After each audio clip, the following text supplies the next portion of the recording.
Bom dia, boa tarde, boa noite para quem nos ouve e nos assiste. Hoje a gente está recebendo uma dupla aqui, uma dupla especial que são os verdadeiros heróis da nossa sociedade, né? Pessoas que trabalham para garantir e salvar a vida dos outros, independente de quem seja, né? Também quero agradecer já a presença do senhor. Remeto também meus agradecimentos ao seu comandante, que a gente sabe como é que funciona o militarismo, né? O nosso convidado já veio pro lado de cá. Então a gente está recebendo direto de Itapema, litoral norte de Santa Catarina, o Kio e o Nick. Já desceu, né, Nick? Obrigado pela presença, meu amigo. Então conta um pouquinho da tua trajetória. Nasceu aqui em Santa Catarina mesmo. Como é que começou? Olha só. Nem tanto. Como é que surgiu essa vontade de ser bombeiro? Isso aí acontece. Aí. Fala pra nós aí, Kio. Bom dia. Bom dia. É um prazer estar aqui, né? Muito honrado desse convite, né, Nick? Pra gente contar um pouquinho. O Nick fica à vontade aí. Se ele quiser descer, fica à vontade. Desce, senão tu vai fazer muita bagunça. Nosso convidado não fala, mas agita, né? Ei! Ó.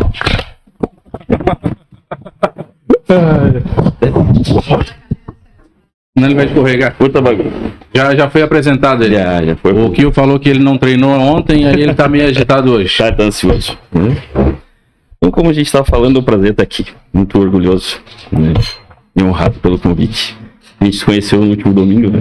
Isso, num evento que teve no Bombeiro no centro de Floripa, né? Quartel de Portas Abertas, né? A gente foi lá fazer uma apresentação e a gente acabou conhecendo você e a sua família lá, né? E aí recebi esse convite. E tu tinha falado pra gente a respeito da tua vontade de ser bombeiro. Conta pra gente como é que surgiu esse começo. A gente estava conversando um pouquinho antes, né? Sobre isso, né? A minha vontade de ser bombeiro é um pouquinho, né, como é que eu vou dizer pra você, diferente, né? Infelizmente eu acabei perdendo a minha família, né? Um incêndio, quando eu tinha 6 anos de idade, né? Acabei me ferindo também, mas me recuperei, graças a Deus, né? Fiquei, acredito que por forças de Deus, acredito muito em Deus, né? E eu acredito também que tem uma missão para me realizar aqui, né? E desde então, a minha vontade de ser bombeiro, como toda criança tem, né? Só que em mim ficou mais forte, né? E graças a Deus eu consegui me tornar bombeiro, né? A gente sabe que não é fácil, né? Mas se a gente tiver força de vontade também não é difícil, né? E eu acredito que eu fiquei para, né, justamente evitar, ou ajudar a evitar que aconteça o que aconteceu comigo, né? Então, a minha vontade de ser bombeiro justamente é por causa disso. O teu início foi um pouco por conta de um trauma que tu teve na tua infância, né? Isso. A gente sabe que normalmente toda criança quer ser bombeiro porque vê no bombeiro um herói, né?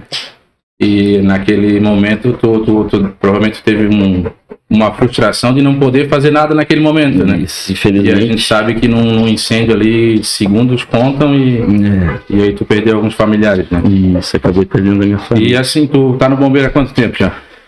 Vão fazer 20 anos. 20 anos? Isso. E como é que foi o início? A gente sabe que não começa com o cachorro, né? Sabe que o cara começa lá na ponta, né? Viatura. Eu tava do exército, né? E do exército eu passei pro bombeiro, né? Isso fiz o concurso em 2003 e incorporei em 2004. Então ano que vem eu vou fechar 20 anos de serviço. No início eu comecei, como todo mundo, no nosso querido ASO, né? Que é o Auto Socorro de Urgência, né? Eu trabalhei na região de Pouso Redondo, na BR-470, né? Bastante acidente, né? Pouso Redondo, Taió, né? Lá tem a famosa Serra da Santa. Sim. Né? Eu trabalhei 10 anos lá, né? Justamente no ASO, Auto Socorro de Urgência, e no resgate. Então, o meu dia a dia, vamos dizer assim, era mais auto-socorro e resgate. Né? Mas eu sempre tinha vontade de trabalhar e morar no litoral. Né? Então, assim, logo que eu completei 10 anos de serviço, né? a gente passou a colocar em prática essa vontade de morar no litoral e deu certo, né? Eu vim morar em Itapema. Ele tá aqui embaixo agitando. Continuei trabalhando na área de auto-socorro, continuei trabalhando no resgate. Aqui eu trabalhei em Itapema, eu trabalhei mais no nosso ABTR, que é O de incêndio, né? o de incêndio e de resgate. Né? O dia a dia era esse, mas eu sempre tive a vontade de trabalhar com cães, né? Desde 2008. Né? Mas na escola, vamos dizer assim, na nossa escola de soldado, Aham.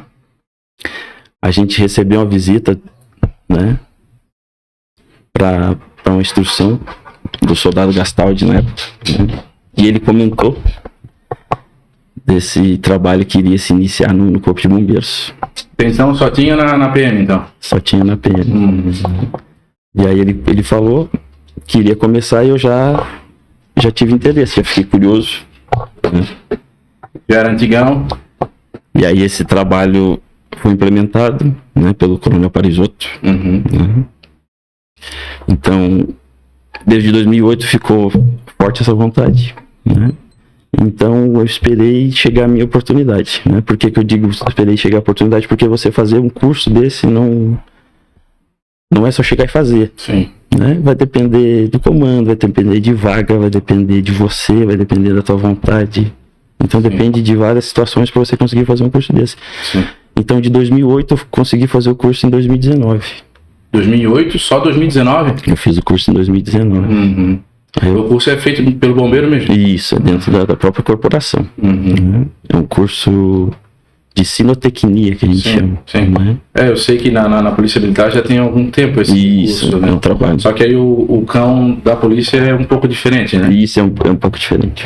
Aí então 2019 tu fez o curso e lá já veio o Nick então, porque o Nick tem 3 anos, né? Ou foi um pouco O depois? Nick foi depois. O Nick tem 2 anos, né? 2 anos. Isso. Porque a gente precisa fazer o curso. E aí desse curso vem o estágio. São 500 horas de estágio. Onde você trabalha com os outros sinotécnicos, outros binômios.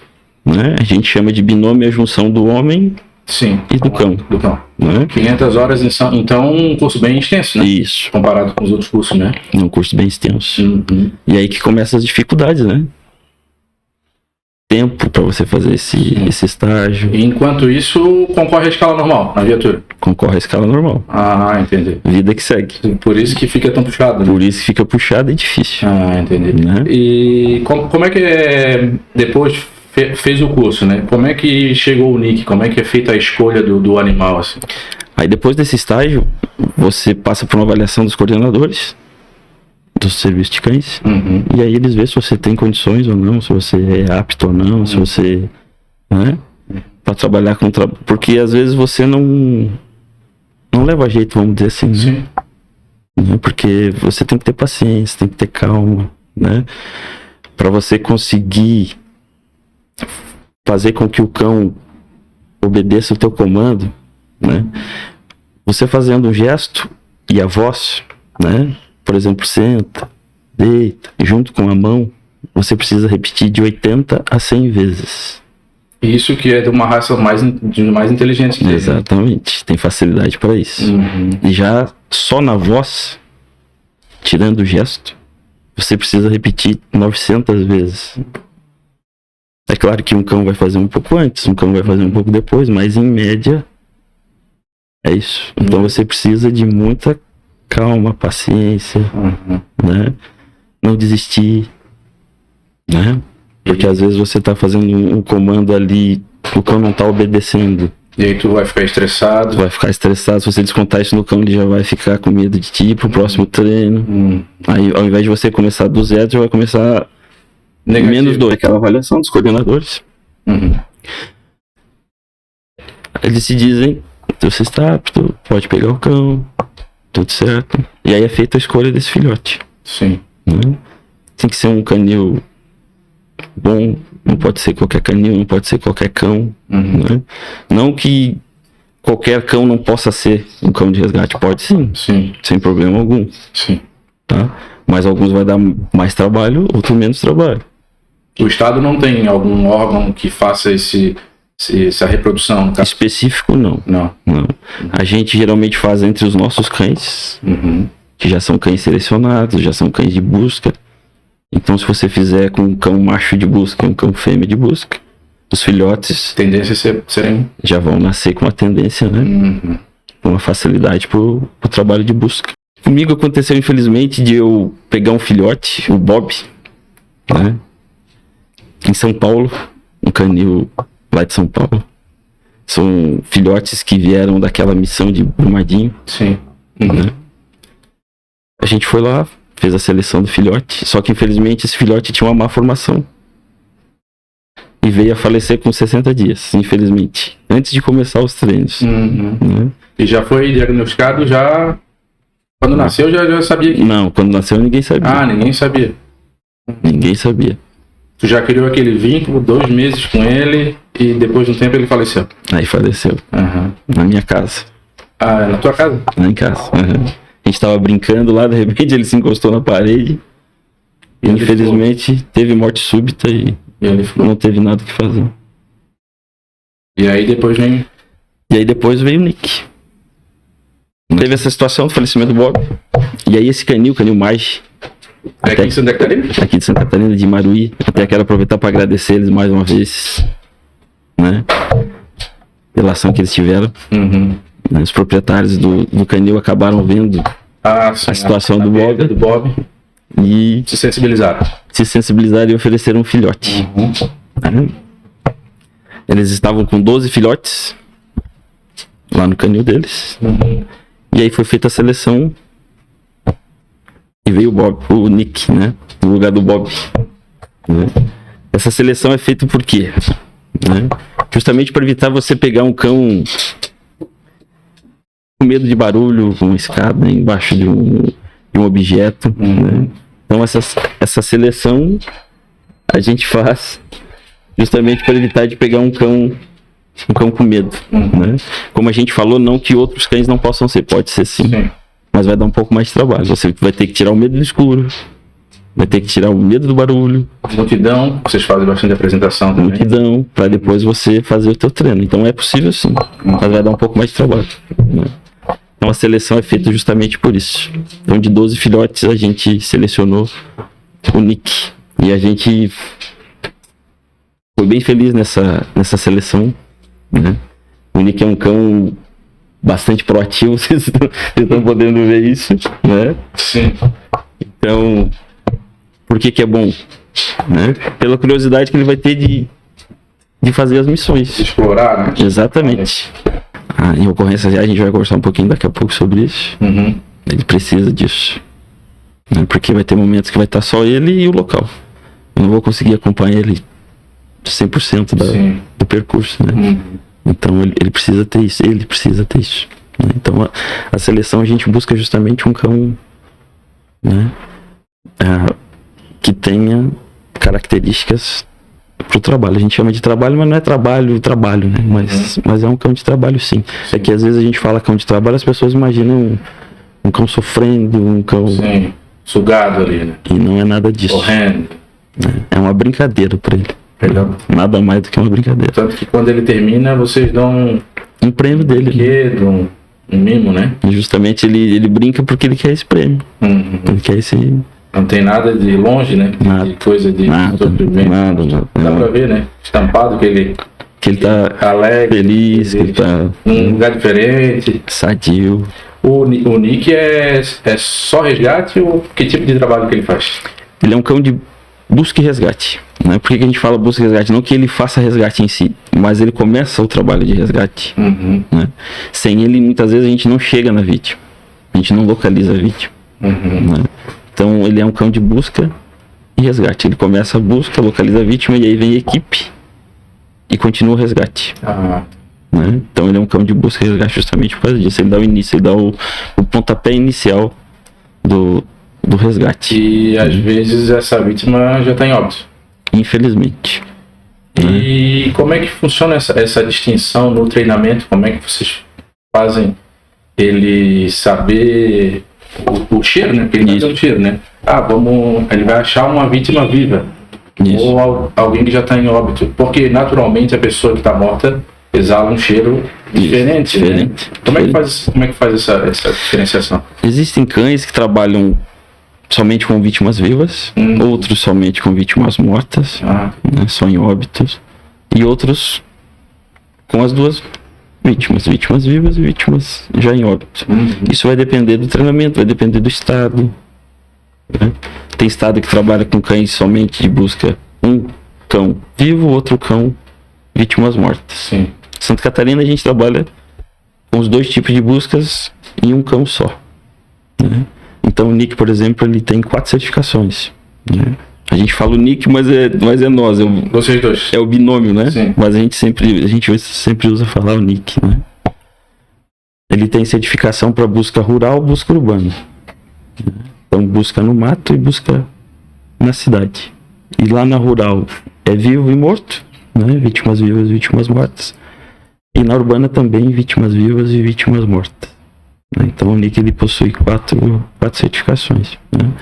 A gente vai fazer busca rural, pessoas perdidas, também vivas e já em óbitos, né? Na mata. Acontece muito em trilha, né? Em trilha, né? Ou acidente aéreo, né? A gente pode utilizar isso também em diversas situações. E tu vê maior dificuldade no ambiente rural ou no ambiente urbano? Qual dos dois tu acha que é? Isso vai depender muito da ocorrência, né? Porque tem ocorrências que, por exemplo, a vítima ela vai estar localizada numa determinada região. Então a gente sabe que está ali. Não sabe onde está, mas está ali, naquela região. E já existe ocorrências lá no Rio Grande do Sul, por exemplo, a área é muito grande. O Rio Grande do Sul, tu fala, foi essas enchentes que deu... Isso, a gente participou daquela ocorrência lá, né? A gente ficou várias cidades, né, embaixo d'água. Cerca de 20 dias. Então teve pessoas que foram encontradas a 100 quilômetros do ponto que elas desapareceram. Então 100 quilômetros. Então uma ocorrência muito difícil. Sim. Né? E envolve busca urbana e busca rural. Porque lá tem áreas de mata e também na cidade. Sim. Né? Então se você tem um cão que ele tem certificação, tem treinamento para essas buscas, busca rural, né? Busca urbana, pessoas vivas e pessoas já em óbito, se você tem um cão que está preparado para isso, vai facilitar a tua busca. Porque não precisa você ficar trocando de cão, ficar trocando de profissional, né? Porque o que o cão localizar, ele vai te sinalizar. Seja viva ou já, infelizmente, em óbito. Tu tocou no assunto do que encontraram vítimas 100 km depois. Como é que funciona esse raio da situação de busca de vocês? Ele tem uma área que ele consegue localizar ou ele consegue farejar daqui a 10 km, por exemplo? Ou como é que funciona isso? Isso depende do vento. Nossa. E da área e da região que você está. Né? Se for uma região muito montanhosa, por exemplo, o odor ele não vai muito longe. Sim. Mas já se for um descampado, né, uma região aberta, esse odor ele pode, não vou dizer para ti 10 km, mas ele pode realmente ir bem distante onde está a vítima. Né? E o cão ele localiza o cone de odor que a gente chama, que é um cone que parte da vítima, parte da pessoa, né? E vai abrindo. Né? Então nesse cone vai ter o odor e vai ter o calor da pessoa. O cão ele localiza pelo odor e pela temperatura. Né? Então esse cone começa fechadinho e vai se abrindo. O cão ele localiza esse cone de odor. A gente sempre vai trabalhar contra o vento, né? Sim. O próprio vento trazer esse odor pro cão, né? Então a gente vai chegar na região, vai localizar, né, moradores, vai fazer entrevistas, né? Vai mapear a região e vai dividir por quadrantes. Então a gente não vai fazer a busca na área toda de uma vez só. A gente vai começar por quadrantes, né? Vai dividir essa área, vai fazendo quadrante, vai fazendo a varredura de área, né? Até completar a área toda e localizar a vítima ou não, porque às vezes a vítima não pode estar ali. Né? Sim. Ela pode estar em outro local, né? E o início?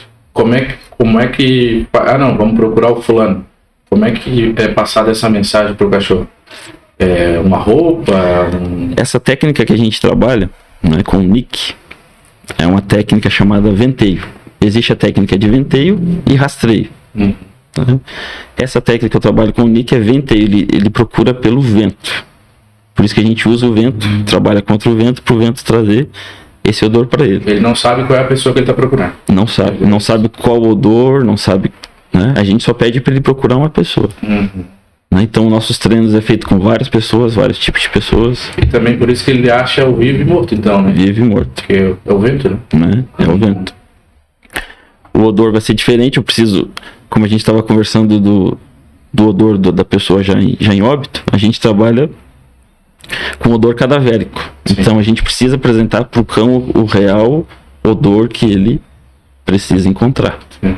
Então não adianta você trabalhar com outro tipo de substância, vamos dizer assim. O pessoal às vezes fala, vocês treinam com carne de porco. Né? Se eu fizer treinamento com carne de porco, o cão vai buscar e encontrar carne de porco. Então não tem como dizer para ele, é parecido com esse cheiro, mas não é esse cheiro. É quase esse aqui, mas não é esse. Que trabalha nisso sabe que o cheiro é bem particular. É bem diferente. E durante as buscas você vai encontrar porco, morto, dependendo da ocorrência que você tá. No Rio Grande do Sul tinha vários animais. Vários. Tinha porco, tinha cavalo, tinha vaca, tinha boi, búfalo, galinha, tinha de tudo. Então o cão ele precisa identificar e saber que não é aquilo ali que ele está procurando. Então a gente precisa apresentar para ele o odor cadavérico, né? Esse odor cadavérico ele muda, né? Do primeiro dia até o 6º mês. São cheiros, são odores diferentes. Então a gente precisa também apresentar para o cão essa evolução. Como é que é essa apresentação? Do cheiro. Leva ele no ML. Ou às vezes a gente consegue amostras, né? Pra gente retirar esse odor cadavérico. A gente tem que botar uma máscara, né? Que é insuportável. É insuportável. Mas o cão precisa conhecer esse odor, né? Não tem como a gente pedir pra ele, vai lá encontrar uma pessoa já em óbito, tá? Mas a pessoa não vai ter calor. O cheiro de uma pessoa viva, uma pessoa em óbito é totalmente diferente, como a gente tá conversando. Sim. Né? Então, se você treinar só pra pessoa viva, ele não vai encontrar a pessoa em óbito. Não é que ele não vai encontrar, ele vai encontrar, mas não vai te indicar. Ele vai lá localizar, não é isso que eu quero. Ele vai seguir a busca dele. E às vezes tu não tá perto. E às vezes você não tá perto. Né? Porque essa técnica aqui, diferente do rastreio, o cão ele trabalha solto. Ele trabalha totalmente solto. Eu chego no local, faço aquele mapeamento, conversei pra ti, eu pego informações, né, de como que era essa pessoa, né, e aí a gente parte pra busca em si, que aí eu dou o comando de busca pra ele e ele parte pra busca, né. Então se a gente começar a busca numa trilha que a pessoa passou ali e ele localizar esse odor, ele vai seguir esse odor até chegar na pessoa, ou ele vai encontrar aquele odor. E ele vai bem rápido? Vai rápido. Vai bem rápido, porque pra ele é meio que um desafio, né? É um desafio. É um desafio, né? Ele quer encontrar a pessoa. Vivo ou morto, ele vai ficar feliz do mesmo jeito. Vai ficar feliz do mesmo jeito. Porque ele vai encontrar essa pessoa, vai ficar latindo até eu chegar nele. A hora que eu chegar nele, eu vou dar o prêmio dele, que é o que ele quer.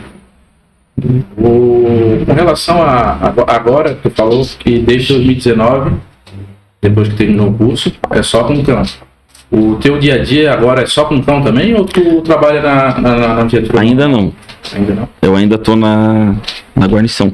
Na viatura de ambulância? Na ambulância. Aí, ou no caminhão. E nesse intervalo que tu estás trabalhando na viatura de ocorrência, o Nick fica onde? Ele fica no quartel comigo. Ele fica no quartel. Né? Ou ele vai pra casa comigo, ou ele fica no quartel comigo. Ele mora contigo? Mora comigo. E com relação as necessidades dele, veterinário, ração, o Estado? Isso, tudo por conta do Estado. Mas ele mora contigo? Mora comigo. Aí tu vai pro quartel tirar o serviço, ele vai junto? Vai junto. Eu vou pra casa, ele vai junto. Eu tô de férias, ele tá junto. A gente acha que ele que ele fica no quartel? Não, Santa Catarina tem esse diferencial também. Sim. Né? Os nossos cães, eles moram com a gente. Cria um vínculo maior ainda. Nos demais estados, eles trabalham com canis, né? Vai ter a corporação canil. Uma PM também trabalha com canil. Em Santa Catarina, a gente não trabalha com canil. O bombeiro não tem canil que fica o cachorro ali, que dorme no quartel. Tem um canil no quartel, mas só quando eu tô de serviço. Sim. A partir do momento que eu vou para casa, ele vai comigo. E tu, de Itapema, só ele que trabalha? Só ele, o 13º Batalhão, a gente só tem ele certificado. Uhum. Né? Ele é o primeiro cão certificado do 13º Batalhão. E nesse tempo que ele tá atendendo a ocorrência, 1 ano e meio, né? Porque ele tem 2, passou o treinamento. Faz pouco tempo que ele tá atendendo a ocorrência. A gente começou a atender a ocorrência em julho. Uhum. Julho agora? 2026? Porque ele, qual foi a primeira dele? Ele fez a certificação, ele tinha 2 anos. Porque não teve prova de certificação antes. Certificação que tu fala são os instrutores, né? Do Corpo de Bombeiro, que passam um treinamento para ele é aprovado, ele tem a certificação ou é um outro órgão? A certificação é feita por um órgão nacional, né, a Liga Bom, né, são árbitros nacionais, né? Você tem 1 ano e meio para fazer o treino do teu cão, passar tudo que você quer para ele, né? E aí, a partir desse 1 ano e meio, você já pode fazer a prova de certificação para ver se você está apto ou não para atender a ocorrência. Em Santa Catarina, a gente só trabalha com cães certificados. Né? Não adianta você dizer, não, meu cão é treinado, é certificado, não é. Então, infelizmente, você não vai atender a ocorrência. Ele atende a ocorrência no litoral norte todo, praticamente, então. A gente atende a ocorrência no estado todo e no país todo, onde for preciso. Né? Mas a nossa região é o litoral norte. E nacionalmente, quem que aciona vocês, assim, em ocorrência? É a corporação que está necessitando, por exemplo. Tipo o Rio Grande do Sul, o Comando do Rio Grande do Sul entrou em contato com o Comando de Santa Catarina, né? O Comando Geral. E aí são acionados os cães. O Comando Geral aciona o coordenador, que é o Coronel Parisotto. E aí ele aciona os cães necessários, né? E manda para a região. Porque às vezes um tá de férias, ou tá baixado por causa da saúde. Sim. Né? Então, ele que direciona e sabe qual cão que vai para aquela ocorrência. E qual foi a primeira ocorrência dele real agora, desde que ele começou? Justamente foi a do Rio Grande do Sul, assim. Já foi uma missão cabulosa, Cabulosa. A gente atendeu uma ocorrência na região de Itapema, foi um apoio para a Polícia Civil, né? Mas foi mais uma questão de reforço. Né? Por que eu digo isso? Porque a gente sabia que o corpo estava ali. Né? Então eu levei o cão lá no local para fazer um teste com ele depois da certificação, para ver como que ele ia se comportar. A gente já sabia, a gente estava lá, né? Eu levei mais para um teste, ver como que ele ia se comportar, porque você treinar com odor cadavérico é uma situação e você encontrar, vamos dizer assim, um corpo inteiro é outra situação, o cheiro é outro, né? É uma situação que o cão nunca tinha passado, né? Tanto que a gente brinca, o Nick ele ficava me olhando. O que eu faço agora? Que ele te perguntando, é isso mesmo? Né? Olhava pro corpo, olhava pra mim, olhava pro corpo, olhava pra mim. Né? Justamente para perguntar, é isso aqui? Que ele nunca tinha visto. Né? Então a gente precisa tirar o cão do zero, né? A gente precisa dar o pontapé inicial. E logo depois disso veio a ocorrência do Rio Grande do Sul. Aí a gente já estava certificado, já tinha as 4 certificações. Sim. Né? E a gente deslocou para lá. A gente ficou lá 20 dias, 22 dias. A gente foi numa oportunidade e voltou. A gente não pode ficar muito tempo lá também, senão a gente estressa o cão. Aí ao invés de você estar fazendo busca, você está fazendo passeio. Sim. Porque o cão não vai estar buscando, o cão não vai estar fazendo o trabalho que é para ele fazer. E até próprio vocês, né? Que também. É uma situação... Viver aquela ocorrência 20 dias é complexo, né? E para o animal, ainda que não entende o que é. Então a gente foi em setembro, né? A gente ficou lá, voltou, participamos do curso, a gente fez um curso de BREC, né? Busca, resgate em estrutura colapsada. Eu tinha o curso de busca, mas eu não tinha o curso de resgate. E é importante a gente ter essa visão do resgatista também, né? Durante a busca. Como é importante o resgatista ter a nossa visão. Sim. Durante o resgate. Lembrar do cão, lembrar do binômio, porque às vezes sem querer ele acaba dificultando o nosso trabalho, né? Por que eu digo isso? Às vezes eles, sem querer, eles acabam tapando um buraco que estava saindo um odor, sem querer. O resgatista, tu fala, é o militar que está ali na situação, que está na área. Né? Então a gente conversa com o pessoal do batalhão, a gente explica, né, como que funciona, para justamente eles terem esse cuidado, né? Vai ser acionado o cão, vai ser acionado o trabalho do binômio, então vamos vamos ter um cuidado na cena da ocorrência pra gente não dificultar o trabalho deles. Sim. Né? Justamente é bom por isso a gente ter esse diálogo, essa troca de informações. Eu fui fazer esse curso justamente para isso. E nessa situação do Rio Grande do Sul, não tinha só Corpo de Bombeiro, né? Tinha Defesa Civil, Brigada Militar, Bombeiros Voluntários, tinha Exército, tinha bastante profissionais lá. Sim. Né? Na área da busca ela é mais direcionada para a gente, mas vai ter diversos profissionais na área. Né?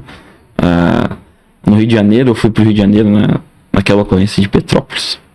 Sim. Aquela tragédia que aconteceu lá também por causa da chuva. O Nick, ele era filhote, ele não estava certificado.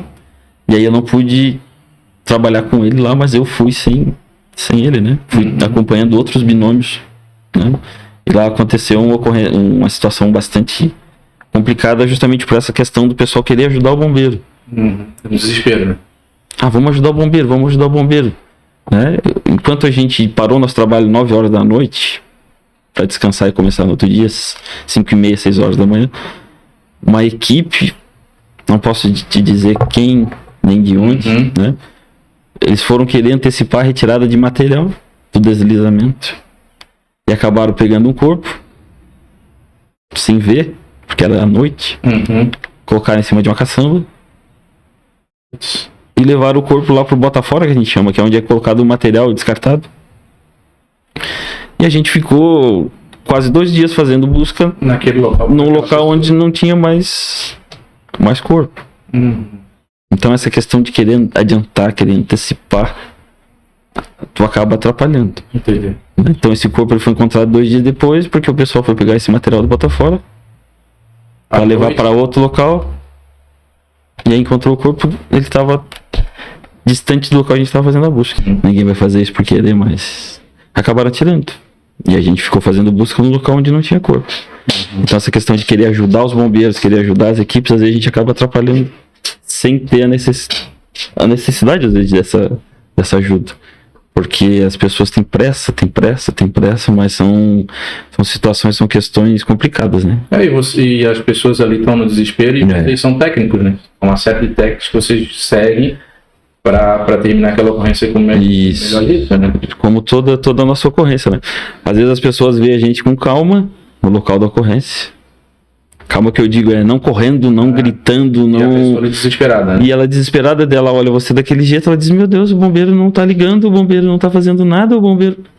Não, a gente tá fazendo sim. A gente tá pensando, a gente tem que trabalhar com a cabeça, né? Não adianta a gente descer correndo da viatura, chegar em frente à situação e não saber o que fazer. Então mais vale você sair caminhando, né? E já pensando no que você tem que fazer na cena da ocorrência. Na cena, né?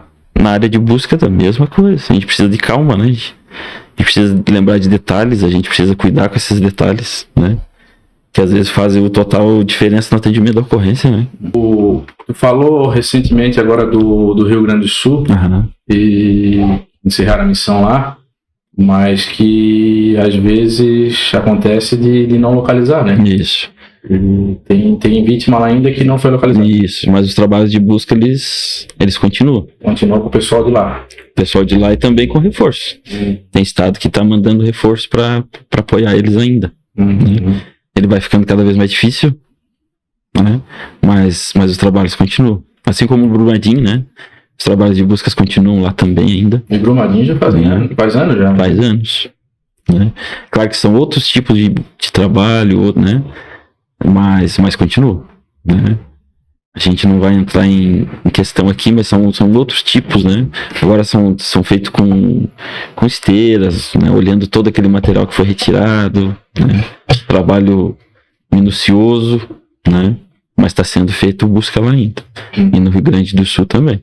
Então, só vamos dizer assim, cessado as buscas a hora que você tem certeza que todos foram encontrados. Né? Então, os trabalhos continuam. Quando vocês retornaram, eu achei que tinha terminado a missão. Terminaram de Santa Catarina no apoio. No nosso apoio. Mas o pessoal do Rio Grande do Sul continua lá ainda. Continua lá ainda. Né? E se eles precisarem de apoio nosso, eles vão solicitar e a gente vai deslocar indo para lá também. É que naquele momento do que eles solicitaram, a situação estava mais crítica, né? Todo mundo ali desesperado e tava mais crítica, mais pessoas desaparecidas, né? Quando a gente chegou lá tinha 53, né? Desaparecidos. Como é que foi a missão do Nick lá? A gente foi agraciado, vamos dizer assim, com a localização de uma vítima no segundo dia que a gente estava lá já, né? Então, eu desde quando eu comecei a trabalhar nesse trabalho de busca, eu fui bastante feliz, vamos dizer assim, porque eu já encontrei uma vítima sem cão, né? No meu último dia de estágio. Naquela situação de Presidente Getúlio. Não sei se você lembra, na região de Ibirama, Rio do Sul, que deu aquelas fortes chuvas lá, né? Deu inundação, deu enchente, enxurrada, e acabou provocando vítimas lá. E eu tava terminando meu estágio e desloquei para lá para fazer apoio.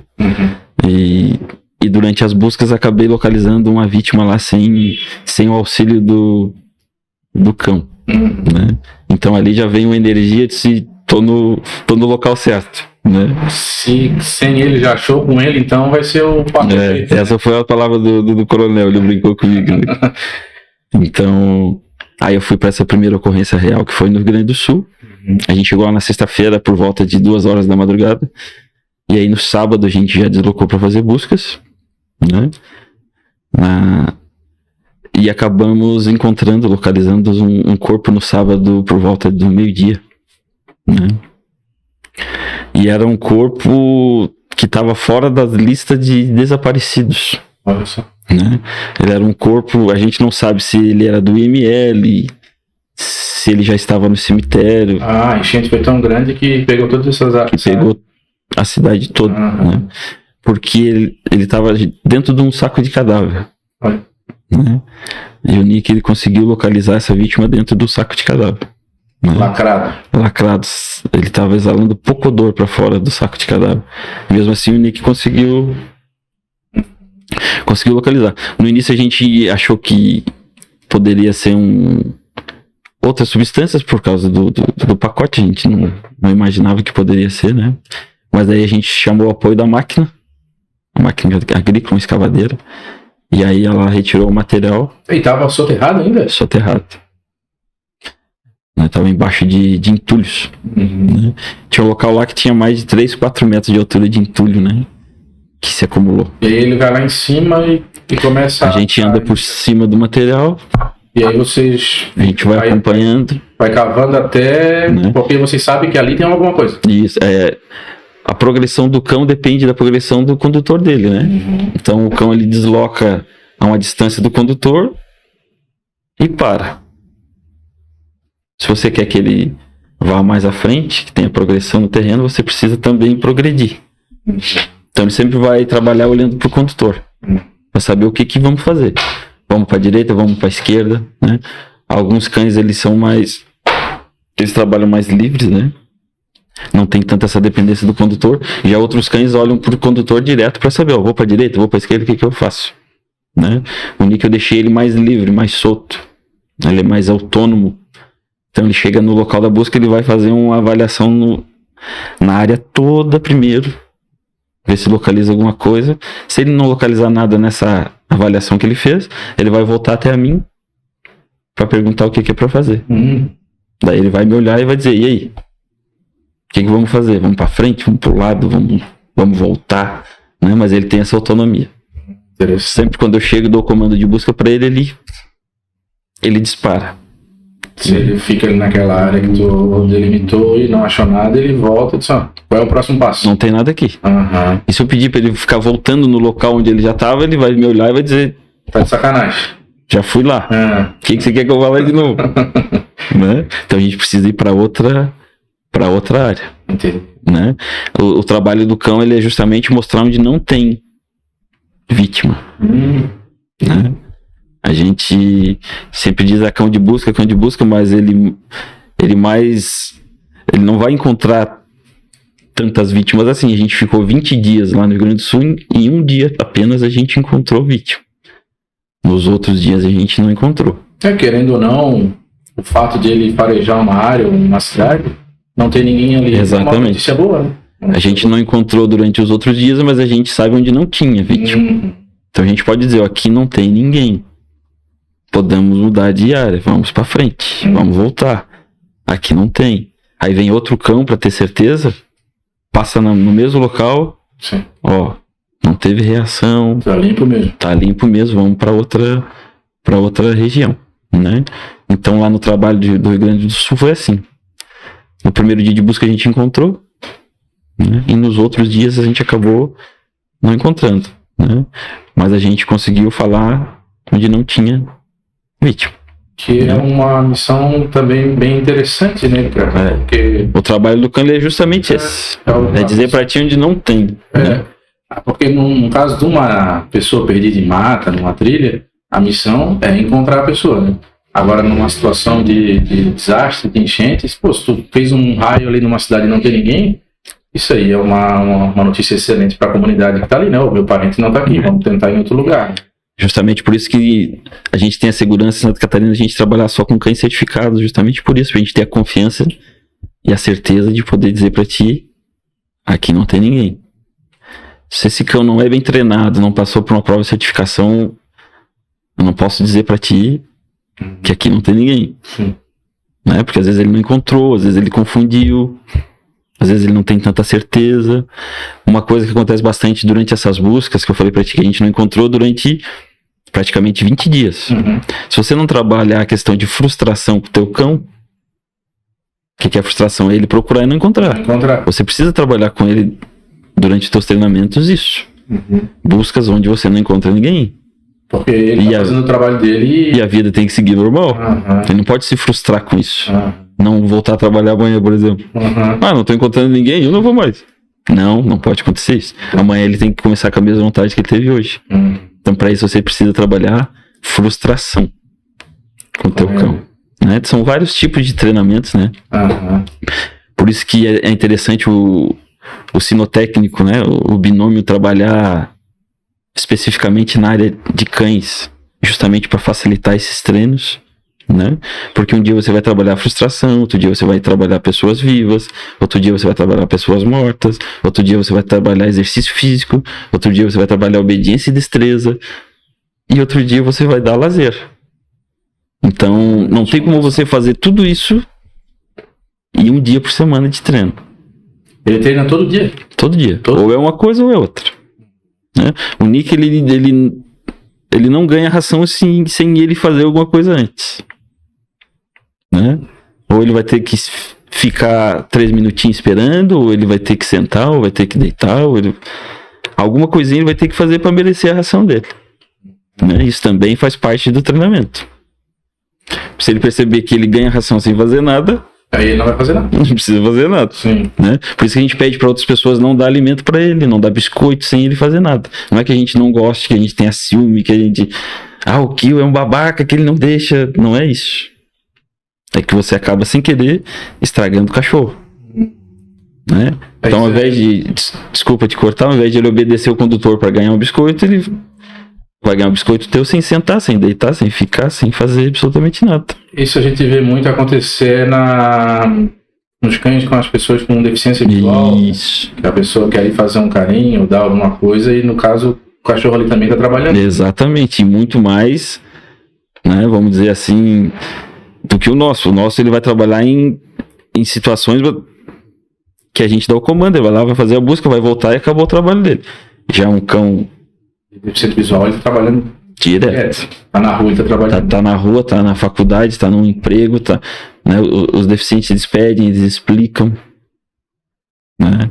Não faça carinho, não chame atenção. Né? E às vezes a pessoa acaba achando isso que é pessoal do deficiente, mas não. O cão tá trabalhando, ele precisa prestar atenção no que ele tá fazendo. Né? Já teve situações que a gente ficou sabendo de problemas em faculdade com isso. Né? Entre os alunos mesmo, né? Um aluno com deficiência, os outros não... Nem todos entenderam, ficavam mexendo com o cão dele, chamando a atenção dele. Isso até pouco tempo atrás tinha até um certo preconceito do cachorro entrar em determinado lugar, shopping, restaurante, aeroporto. Aí depois teve que vir uma lei, né, para dizer, não, eles podem, eles estão trabalhando, não é um lazer dele, né? A pessoa ele tem aquela necessidade, né? E mesmo assim ainda existem pessoas que são contra, né? Sim. Quando você fala cão de trabalho, as pessoas... Meu Deus, é um crime, isso não pode. Só que como a gente falou no início, o trabalho é só pra gente diferenciar, né? Um cão de trabalho de um cão convencional. Não quer dizer que ele tá puxando uma charrete, que ele tá puxando... A gente não tá fazendo isso. Né? Até porque se você vê um cão desse aqui trabalhando, né, ele vai estar feliz, ele vai estar abanando o rabo, ele vai estar contente. Não tem como você forçar um cão desse aqui a fazer o que ele faz. Ele precisa fazer porque ele quer fazer. Ele quer fazer. Por isso que vem aquela seleção que a gente conversou lá no canil. Ele precisa querer fazer o que ele está fazendo, naturalmente.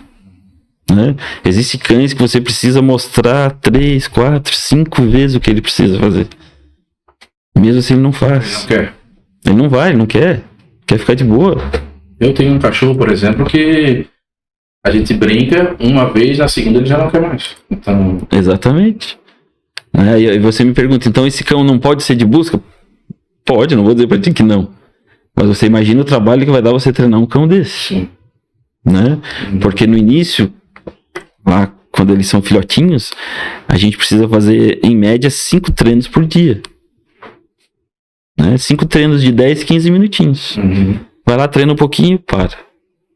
Vai, descansa. Vai lá, treina mais um pouquinho, para. 5 treinos. E aí você vai diminuindo a proporção que o tempo vai passando. Ele vai ficando mais experiente. Vai ficando mais experiente, já sabe o que tem que fazer, já sabe o que vai fazer. Não é questão de você colocar os equipamentos, o colete, capacete, luva. O cão já olha, ele já sabe, opa, a gente vai trabalhar. Né? Por isso que é bom você diferenciar, não ficar usando os equipamentos sem ser preciso. Né? Por quê? Porque o cão, ele sabe que você colocou o colete, tu vai trabalhar ou vai treinar. Ele já fica mais atento, ele já começa a prestar mais atenção no que está fazendo. Ele já sabe disso. Se você usa teu colete no dia a dia, ele não vai saber disso, por exemplo. Se o colete é para busca, se é para brincar, se é para ir na praia, se é, né? Então, um dia de lazer, por exemplo, eu não vou usar o colete pro lazer dele. Ele sabe que ali é o dia de brincar, então. Vou estar com o nosso fardamento normal, sem nada, ou de short. Né? E ele sabe que é lazer. O esporte é a mesma coisa. Né? O Nick, ele tá querendo ou não atendendo a ocorrência há pouco tempo, né? Qual é a expectativa deles, assim, de ficar trabalhando? Cerca de 8 anos. Né? Então tem uns bons longos anos. Tem uns bons anos pela frente. Apesar de pra nós ser pouco, né, cara? Porque vai chegar um momento que tu vai ter que dizer assim, não, ele não vai mais, tu vai ter que continuar, né? Eu vou trabalhar uns 2 anos a mais com o Nick também, vou pra reserva. A gente vai pra reserva quase junto. Quase junto. Eu acho que não vai dar tempo de pegar outro cão. Mas ele não aposenta, ele não termina quando ele morre, né? Ele vai antes, né? A gente vê muito, normalmente a gente vê na notícia assim, o plano do bombeiro se aposentou. Isso. Mas quando chega esse momento, como é que você sabe que chegou essa hora de parar ele? Porque o cão, ele começa, o filhote vai ter aquela vontade de treinar, de trabalhar, vai subindo, vai depender a determinada idade, ele vai ter a tendência de baixando o drive, a vontade. E a gente vai perceber isso. A partir do 6º, 7º ano já começa ele a diminuir um pouco. Fica um senhor. Fica mais malandro. Quer ficar mais deitado. Claro. Não vai no local que não precisa. Né? Por exemplo, um cão filhote desse aqui, ele vai por tudo. Já tu pega um cão mais experiente, ele já é mais macetoso, vamos dizer assim. Ele não vai ficar correndo por todo local sem ser preciso. Não, ele vai trabalhar mais de boa. Ele vai depender também da saúde desse cão. Como que ele tá fisicamente, psicologicamente. Né? Tem cães que conseguem trabalhar até 9 anos, por exemplo, porque a saúde deles é perfeita. Outros já se aposentam um pouquinho antes. 5 anos, 6 anos. Sim. Já teve caso de antes de 5 anos. Né? Porque teve um probleminha de saúde. Problema perna, normalmente acontece muito, né? Quadril, né? Essa raça, né? E falar assim, em problema psicológico, como é que tu sabe que o cachorro tá com um problema psicológico? A gente fala sobre psicologia canina.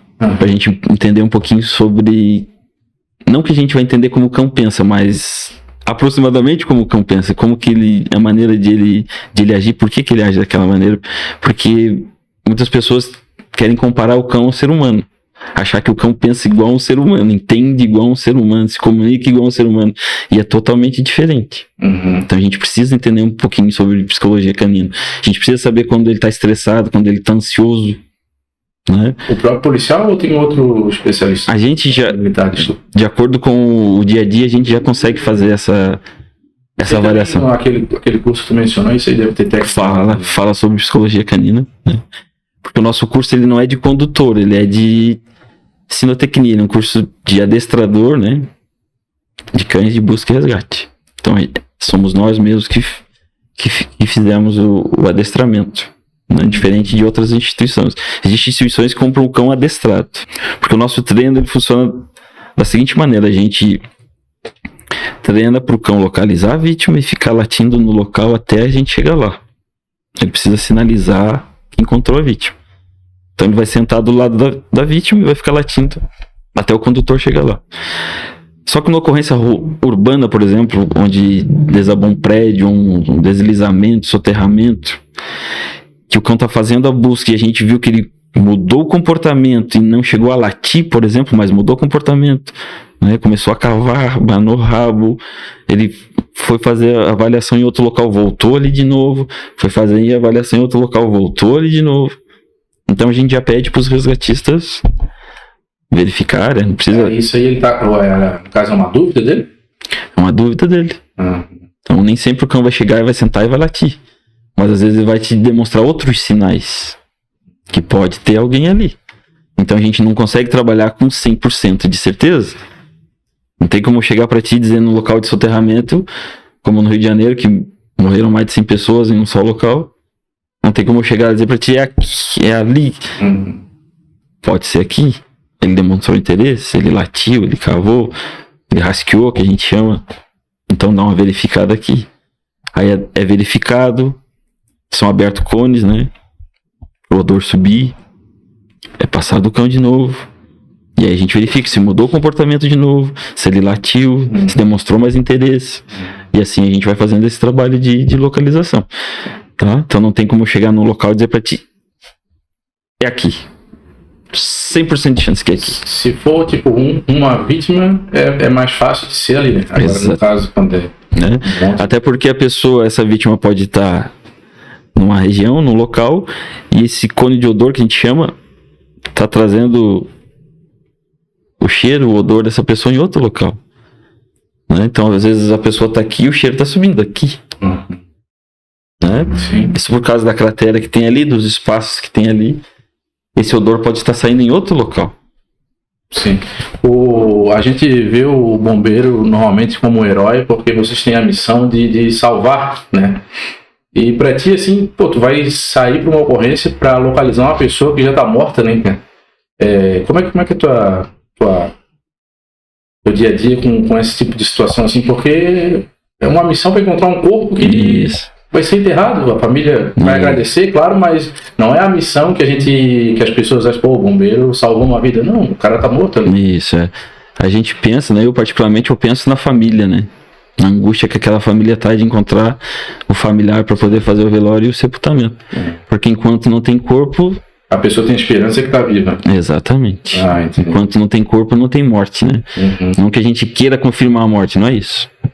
Mas a gente precisa passar um pouco de conforto para aquela família, para ter o luto, para ter aquela questão da despedida, né? Então eu penso particularmente, infelizmente a pessoa já pode estar em óbito, né? Várias ocorrências que a gente vai atender vai ser assim, né? Então não tem como a gente chegar num local que teve um deslizamento gigantesco e eu prometer para a pessoa que eu vou encontrar o familiar dela vivo. É diferente de outras ocorrências que a gente vê que a pessoa está viva e a gente diz o que, vou fazer de tudo para trazer essa pessoa viva para ti. É diferente de eu chegar num local que eu não sei nem onde está a pessoa para começar a conversa. Né? Mas eu penso particularmente na dor da família que tá à espera, né, daquele familiar, né? Eles também não querem que a gente encontre morto, né? Mas infelizmente faz parte do trabalho, né? Mas eu penso na família, na dor da família. Porque tu já passou por uma situação que tu precisou, né? Exatamente, né? Eu já passei de vítima, né, pro outro lado da história, né? Eu já ouvi a sirene do outro lado, vamos dizer assim, né? A angústia foi grande. Eu ouvi a sirene chegando também. E no dia a dia, assim, na tua casa, tu tem filho, não? Tenho 2 filhos. Como é que é o Nick em casa, assim, com os teus filhos? Porque ali ele tá no lazer, né? Tá no lazer. Em casa ele tá no lazer, né? Eu preciso corrigir os meus filhos, ser aquele pai chato. Uhum. Porque muitas coisas que eles podem fazer com outro cão, eles não podem fazer com o Nick. Como, por exemplo? Um biscoitinho. Ah, vou dar um biscoitinho pro Nick. Tô comendo um biscoito, dá pro Nick. Uhum. Daí vai dar aquela questão que a gente conversou lá. O Nick vai começar a me desobedecer e vai obedecer eles, porque quem dá biscoito é eles, né? Questão de muito carinho, muita atenção, mordida, né? O cão de busca e resgate não é aquele cão que pode ficar mordendo teu dedo, ficar mordendo a tua mão, que muitas pessoas fazem. Uma boca do cachorro. O labrador, ele tem uma mordida fraca, né? Uhum. Ele é um cão retriever, ele é um cão de busca de caça. Uhum. Então ele busca a caça sem machucar, vamos dizer assim, essa caça, sem deformar essa caça. Então a mordida dele é leve. Então muitas pessoas gostam de colocar a mão dentro da boca do labrador, pra ele ficar mordendo. O Nick, ou outro cão de busca, não pode acontecer isso, porque ele não pode fazer isso com a vítima, né? Ele não pode chegar numa ocorrência, encontrar uma pessoa desacordada e começar a morder a mão dessa pessoa, o pé dessa pessoa. Não pode acontecer isso. Então eu tenho que ter esse cuidado com meus filhos, com meus amigos, no próprio quartel. Às vezes o Nick tá no canil, tem gente que quer lá dar comida pra ele, sem ser preciso. O bombeiro também recebe bastante visita do pessoal. Bastante visita. Palestra que a gente vai, né? A questão daquele dia do quartel de portas abertas, às vezes as pessoas se preocupam com o Nick. A gente entende, mas elas podem ficar tranquilas que a gente tem esse cuidado de quando tá com sede, quando tá com fome, quando quer fazer xixi, né? E muita criança também, né? Bastante criança, né? Tem gente que, vou dar água pra ele sem ser preciso, né? Só por o fato de ele estar com a língua pra fora. Agora acho que tá com sede. Mas o cão, você colocou ele na rua, ele vai colocar a língua pra fora. É automático, né? E em casa tu só tem ele? Ou ele não tem como conviver? Agora eu só tenho ele. Quem tava falando dele em casa, a gente sabe que o labrador tem a fama de ser bagunceiro, de roer tudo, de comer tudo que vem pela frente. E em casa ele é assim, não? Não, porque existe o fato dos treinamentos, né? A gente gasta a energia dele durante os treinos. Então, quando ele tá em casa, ele quer mais descansar, né? Quer mais ficar de boa. Mas se você não manter uma rotina de treino com esse cão, ele vai começar a aprontar, justamente por causa da ansiedade, né? Vai querer chamar atenção roendo um sofazinho, roendo um chinelinho, né? Isso são questões que o cão chama atenção. Ele quer atenção. Ele não sabe que tu tá brigando com ele. A bronca que tu tá dando, ele não sabe o que é bronca. Ele acha que tu tá dando atenção pra ele. Por isso que tem que treinar todo dia. Exato. Ele chegou aqui porque ontem ele meio que tava de folga. Exatamente. Ontem, hoje, não treinou ainda. Então ele tá bem ansioso. Ele tá ligado no 220, vamos dizer assim. Agora até que tá tranquilo. Agora tá mais tranquilo, né? Mas tem essa questão. Quando eu fui pro Rio de Janeiro, que eu fui sem ele, quando eu voltei já era outro Nick.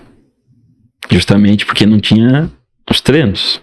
Eu já tava começando a roer chinelo, coisa que ele nunca fez. Né? Justamente pela ansiedade. Ele viu que eu não tava em casa. Ele não sabia onde eu tava, não tinha treino. Não tinha... sim, no Rio de Janeiro tu foi sozinho, né? Eu fui sozinho, ele ficou. Ele era filhotão ainda? Filhotão.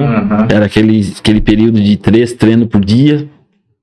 Então não tinha treino de manhã, não tinha treino à tarde, não tinha treino à noite, não tinha treino nenhum. E amanhã não teve de novo, e depois não teve de novo, e depois não teve de novo. Bateu uma ansiedade. Sim. E ele já começou a aprontar. E desaprende mesmo? Desaprende. Por isso que tem que ter a... Tem que manter a rotina de treinos. Até meu comandante brincou comigo, agora eu tava de férias, voltei essa semana. Porque eu falei da questão da viatura, que alguém precisava me acompanhar para dirigir a viatura por eu estar de férias. Ele, mas tu vai treinar de férias, cara? Sobe, vai descansar, né? Ele brincou comigo, mas não dá. 30 dias é muita coisa, né? É muita coisa.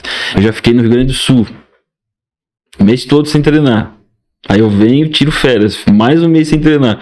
Quando eu voltar aos treinos, tá no zero de novo. Tá quase no zero de novo. Então não dá, infelizmente.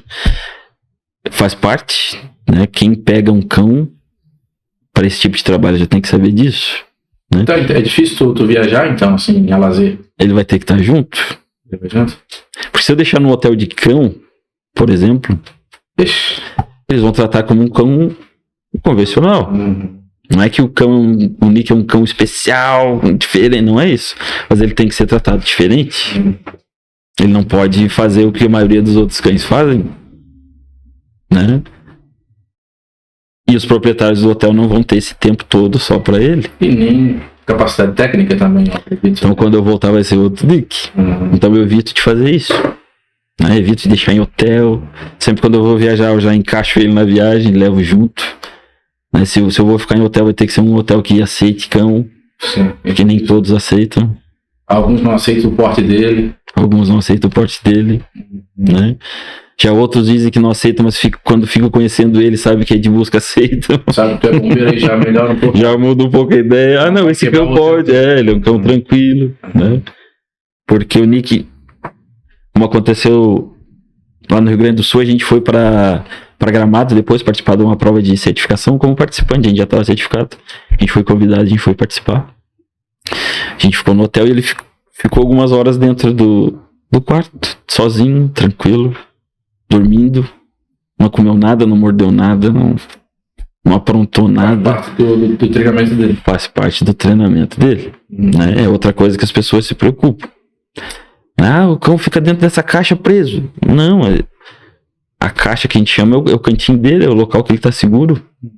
É o contrário, não é preso. A gente não usa aquilo ali para castigo. Né? Tu acha que Santa Catarina está avançado com relação a esse trabalho com cães? Assim, o Estado dá esse amparo bom para vocês trabalhar com isso? Santa Catarina tem se tornado referência no trabalho de busca e resgate com cães no Brasil, né?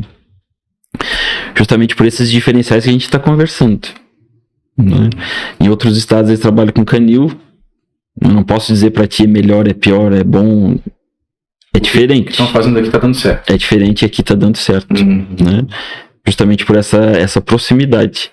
Eu comecei a trabalhar com o Nick e vou continuar trabalhando com o Nick. Outros estados a gente já viu que teve cão que passou por 5 condutores. Não cria o vínculo. Né? Não vai criar o vínculo, não vai criar confiança. Porque tem situações que o Nick, ele, como eu comentei pra ti, ele olha pra mim. Se ele falasse, ele iria perguntar, posso? Vou? Não vou? E aí? Ele me olha, ele faz essa pergunta. No mar, por exemplo. Quando a gente entra no mar. Né? No mar também? Isso, eu peço pra ele entrar, ele vai, chega na onda, ele vai confirmar. Posso ir mesmo? Eu falo, pode ir. E ele vai. Então, se for um condutor que você não tem esse vínculo, essa confiança, ele não vai entrar, ele não vai progredir. Ele não vai entrar num túnel, num buraco. Ele não tem essa confiança. Já eu e o Nick, ele sabe que eu tô ali. Se acontecer alguma coisa, eu tô ali. Assim como eu sei que ele tá ali. Então, cria esse vínculo maior do que você deixar ele no canil, né? Você deixa, por exemplo, ele segunda-feira e volta a pegar deixa na sexta. Se trabalha numa 24 por 72, fica 3 dias. E daí vai voltar lá na terça-feira só. Sim. E aí o que fizeram com esse cão durante esses 3 dias, a gente não sabe. A gente não faz parte do dia a dia. Diferente desse método que a gente tem aqui. Né? Realmente é diferente. Mas assim, né, cara? Mas o fato de tu ter esse vínculo com ele, tu tá trabalhando 24 horas. Exatamente. Na tua casa tu não vai deixar ele igual tu falou ali, né? Uma hora ou outra tu vai ter que estar treinando ali com ele, né? Todos os dias. Eu tenho essa preocupação. Eu tenho compromisso particular. E o Nick? Né? Eu trabalho também com adestramento, né? Trabalho também? Particular. A gente brinca de adestramento mais do dono do cão do que do cão, quem acaba estragando o cão é o dono. É o dono sem querer, né? Mas a gente precisa treinar tanto o dono quanto o cão. Então eu trabalho com isso também. Então tem que pensar no Nick. O que eu vou fazer o Nick? Onde eu vou deixar o Nick? Que hora eu pego o Nick? Como que eu pego o Nick? Né? Eu tenho esse apoio do comando. Eu sempre agradeço eles. Tanto o comando do batalhão, o comando da companhia, o comandante da força-tarefa, eles me apoiam nesse treino, me dão autonomia. E a gente sabe que no militarismo isso é fundamental, né? É um apoio fundamental. Mesmo assim é difícil, como a gente está conversando, depende de muitos detalhes para dar certo. Às vezes nem sempre dele, né? Às vezes vai subindo. Vai subindo, não depende só deles, né? às vezes tem vontade, mas também não pode. A gente entende isso. Então é muito importante ter essa parceria, né? Esse vínculo também com o comando. Ele te entender, saber o que você está fazendo, né? No caso do Nick, eu fiz uma parceria, porque o Nick eu formei ele praticamente nos meus dias de folga. Os treinos foram todos basicamente dia de folga. Porque quando eu tô de serviço eu não posso treinar porque eu tô na guarnição. Aí tem ocorrência direta. Tem ocorrência, eu não posso estar fazendo um treino, daqui a pouco parar o treino no meio e sair correndo igual um doido. E o Nick vai ficar me olhando. O que aconteceu com esse doido? O que eu fiz? Que esse cara saiu correndo. Aí daqui a pouco continua 1 semana, 2 semanas, vai lá treinar de serviço de novo. Mais uma saída correndo que nem doido. Isso vai frustrar o cão. Sim. Ele vai pensar o que? Opa, cada vez que ele vem aqui nesse campo de futebol, acontece de ele sair correndo e eu fico aqui. E eu não vou me treinar, cara. Eu vou ficar na minha aqui, senão ele vai sair correndo. Então, pode acontecer isso. Pra não acontecer isso, eu treino nos meus dias de folga. Pra que dê certo. Porque esse foi um compromisso que eu assumi, né? Era um sonho que eu tinha, né? De formar um cão de busca e resgate. Então, Conseguiu. o que eu pensei? Vai ser caro, porque vai ser na minha folga, mas... Isso é bom pra servir também de inspiração, né? Porque, querendo ou não, tu foi um exemplo, né? Tu passou por uma situação de trágica, realizou teu sonho de se tornar bombeiro, 20 anos que tu foi conseguir trabalhar com o que tu queria. Então é a prova que as pessoas não podem desistir, não façam dos sonhos, né, cara? Não pode desistir mesmo. E tu é bombeiro ainda, tu acho que tu é referência para um monte de gente aí que tá acompanhando a gente. E eu acho que é isso aí, cara. Eu quero agradecer, assim, a tua presença. Também remeto meus agradecimentos ao teu comandante que disponibilizou a viatura, o Nick, tu aí, farradado. Dizer para ele também que vocês são os heróis da vida real aí das pessoas, que com certeza vocês têm muito mais gente que gosta do trabalho de vocês. Às vezes pode ser até frustrante, porque tu vai encontrar uma pessoa ali que já está sem vida, mas que eu mandei mensagem para ti, tu respondeu de imediato, o teu comandante disponibilizou de imediato, e só agradecer a presença do amigo aí. Precisar, a gente está à disposição de vocês. Eu que agradeço. Valeu? Fiquei muito honrado pelo convite.